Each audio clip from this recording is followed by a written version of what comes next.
Bubuhati na naman nila yung isang bangka na yan.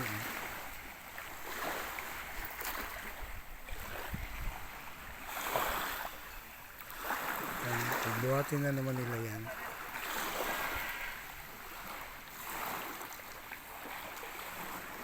Ganyan dito po pagkatabing dagat ka.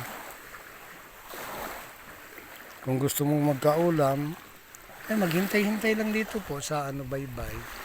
Pagka mayroong ganyan na dumating, magkikibuhat ka lang dyan pagka halimbawa bubuhatin nila yan.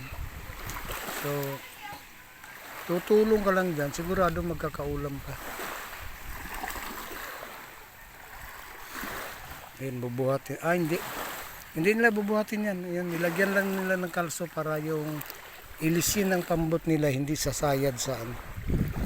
Kasi pag sumayad yan, mawawala, madisalign yung kanyang ihi. Pagka pinaandar uli yan, masyadong magalaw. Kaya lalagyan nila ng proteksyon na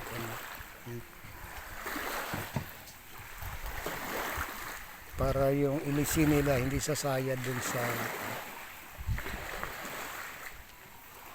naggulat sila kasi binibidyo ko sila.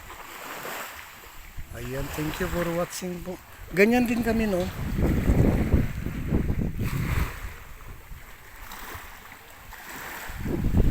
May mga naliligo. Pero karamihan po, pag dito ka nakatira, hindi ka maliligo dito. Kami man, hindi kami maliligo dito. Kasi alam mo kung anong klaseng tubig yung paliliguan mo. Ito kasi pag maraming bahay, medyo marumi siya. Pero pagka hindi mo alam, hindi ka naman talaga taga-dagat, nakatira o taping dagat, ay kahit pag nakakita ka ng dagat, tigo na kagad. Yan, thank you for watching.